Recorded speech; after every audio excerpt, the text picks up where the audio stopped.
하나님 말씀 구약성경 욥기 22장 1절에서 30절, 구약성경 783페이지, 구약성경 783페이지, 욥기 22장 1절에서 30절. 우리 합독은 1절에서 11절까지 합독합니다. 11절까지 783페이지입니다. 22장 1절입니다. 대만 사람 엘리바스가 대답하여 이르되 사람이 어찌 하나님께 유익하게 하겠느냐? 지혜로운 자도 자기에게 유익할 따름이니라. 내가 의로운 전능자에게 무슨 기쁨이 있겠으며 내 행위가 온전한들 그에게 무슨 이익이 있겠느냐? 하나님이 너를 책망하시며 너를 신문하심이 너의 경건함 때문이냐? 내 악이 크지 아니하냐? 내 죄악이 끝이 없느니라. 까닭없이 형제를 볼모로 잡으며 헐벗은 자의 의복을 벗기며 목마른 자에게 물을 마시게 하지 아니하며 줄인 자에게 음식을 주지 아니하였구나. 권세 있는 자는 토지를 얻고 존귀한 자는 거기에서 사는구나.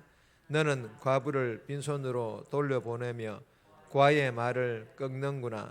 그러므로 올무들이 너를 둘러 있고 두려움이 갑자기 너를 엄습하며 어둠이 너로 하여금 보지 못하게 하고 홍수가 너를 덮느니라. 아멘. 오늘 본문의 제목은 엘리바스의 잔인한 조언이죠. 엘리바스의 잔인한 조언. 오늘 본문은 엘리바스가 다시 등장합니다. 세 번째 등장입니다. 엘리바스는 욥의 친구입니다. 욥은 이제 친구인 엘리바스와 세 번째 논쟁을 시작합니다. 엘리바스는 욥이 짓지도 않은 죄까지 추측하며 다시 아주 신랄하게 욥을 정죄하는 그런 내용의 본문입니다. 오늘 이 본문을 통하여 우리에게 주시는 첫 번째 교훈입니다. 하나님을 향한 의로운 행위를 행하라. 하나님을 향하여 의로운 행위를 행하라 라는 그런 교훈입니다. 1절에서 3절까지인데 3절 말씀 보시면 내가 의로운들 전능자에게 무슨 기쁨이 있겠으며 내 행위가 온전한들 그에게 무슨 이익이 되겠느냐. 여러분, 본문에서 하나님께 유익하겠느냐, 지혜로움도 유익하겠느냐, 행위가 온전한들, 이 엘리바스의 말은 오늘 본문 3절 내가 의로운들, 즉 욥 네가 의로운들 얼마나 의롭느냐, 그 말로 하나님을 향한 인간의 의로움은 하나님 앞에서는 내세울 게 못 된다는 말로 욥을 몰아붙이는 친구 엘리바스의 말입니다. 즉 하나님은 하나님을 향한 인간들의 의로움을 필요로 하지 않는 존재이시므로 하나님을 향한 욥의 의로움도 무관심하시다라는 그런 말을 엘리바스가 친구인 욥을 향하여 말하고 있는 것입니다. 그러나 여러분, 사실은 그렇지 않습니다. 욥을 향한 엘리바스의 이 말은 1장 8절, 2장 3절입니다. 다 같이 한번 읽겠습니다. 내 종 욥을 주의하여 보았느냐? 그와 같이 온전하고 정직하여 하나님을 경외하며 악에서 떠난 자는 세상에 없느니라. 내 종 욥을 주의하여 보았느냐? 그와 같이 온전하고 정직하여 하나님을 경외하며 악에서 떠난 자가 세상에 없느니라. 내가 나를 충동하여 까닭없이 그를 치게 하였어도 그가 여전히 자기의 온전함을 굳게 지켰느니라. 아멘. 여러분, 이 긴 하나님 말씀을 한마디로 정리하자면 하나님을 향한 욥의 의로움입니다. 하나님을 향한 욥의 의로운 그런 행위들을 말합니다. 그러나 욥의 친구인 엘리바스는 경건한 욥의 삶을 주목하고 기뻐하시던 하나님을 부정하고 있습니다. 그런 하나님이 아니라는 것입니다. 하나님을 향한 욥의 의로움에 대하여 너희의 의로움이 얼마나 의롭겠냐고 하나님을 향한 욥의 의로움을 인정하려고 하지 않습니다. 사랑하는 여러분, 창세기 18장 32절에 보면 아브라함의 의로움에 대한 이야기로 한 사람의 경건과 한 사람의 의로움과 한 사람의 하나님께 주시는 지혜가 얼마나 중요한지를 교훈하고 있습니다. 출애굽기 1장에 보면 하나님을 경외하며 의로웠던 히브리 산파 시브라와 부하로 인하여 이스라엘 민족을 구원하는 데 쓰임 받은 모세가 태어나고 살게 되지 않습니까? 주신 교훈을 우리가 마음판에 잘 새겨서 엘리바사처럼 하나님을 향한 다른 사람의 의로움에 대하여 함부로 판단하지 않기를 바랍니다. 그리고 지금은 많이 부족하지만 욥처럼 하나님을 향한 의로움으로 가득 채우기를 위하여 하나님을 경외하는 마음으로 성장하기 위하여 날마다 하나님의 은혜를 사모함으로 은혜 충만받기를 주님의 이름으로 소망합니다. 그리하여서 오늘 하루도 삶의 현장에서 빛과 소금으로서의 삶, 즉 의로운 행위를 행함으로 하나님을 드러내는, 예수 그리스도를 드러내는, 복음의 선한 영향력을 끼치는 그런 복된 삶 살아갈 수 있기를 주님의 이름으로 축복합니다. 두 번째 주시는 교훈입니다. 고난이 무조건 징계가 아닙니다. 고난이라고 무조건 하나님의 징계, 즉 죄로 주어지는 징계가 아니다라는 그런 교훈입니다. 4절에서 11절까지인데 5절 말씀을 보시면 내 악이 크지 아니하냐, 내 죄악이 끝이 없느니라.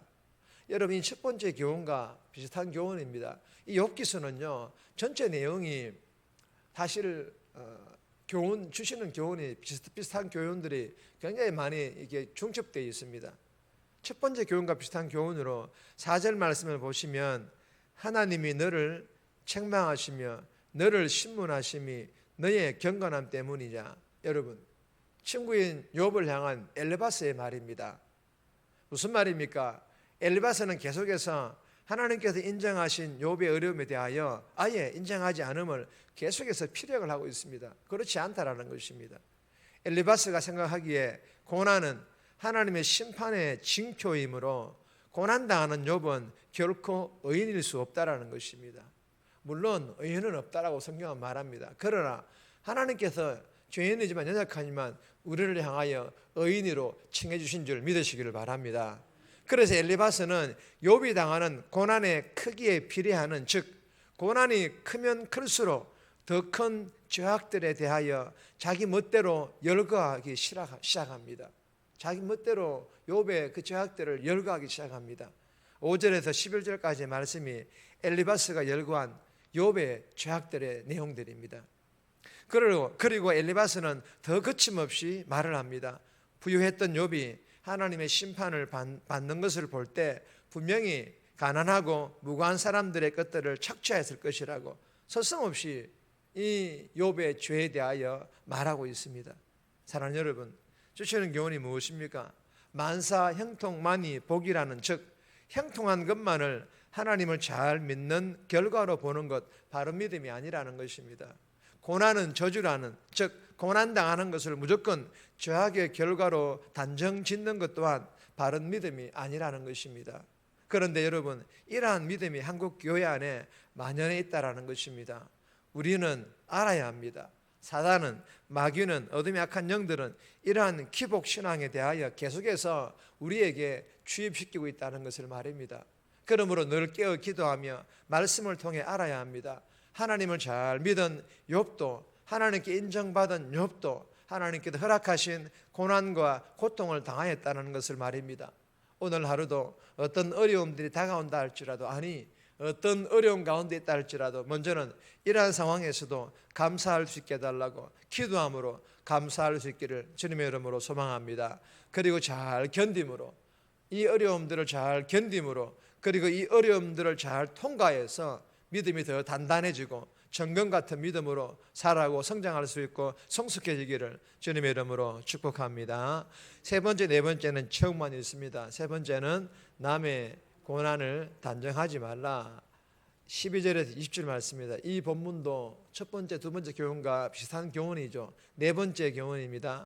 남의 고난을 정죄하지 말라. 사실 세 번째 내용이랑 같은 내용입니다. 21절에서 30절까지입니다. 개인적으로 한 번 더 꼭 묵상해 보시기를 바랍니다. 정리합니다. 다른 사람의 믿음이나 의로운 행위들을 함부로 판단하지 않게 하시고, 욥처럼 부족하지만 하나님을 향한 의로운 행위를 통하여 하나님을 드러내게 해달라고, 고난이 무조건 하나님의 징계가 아님을 알고 어떤 상황에서도 특히 어려움을 당했을 때도 감사하며 잘 견딤으로 잘 통과하여 정금 같은 믿음으로 자라게 해달라고 이 새벽에 기도하며 오늘 하루도 살아갈 수 있기를 주님의 이름으로 부탁드립니다.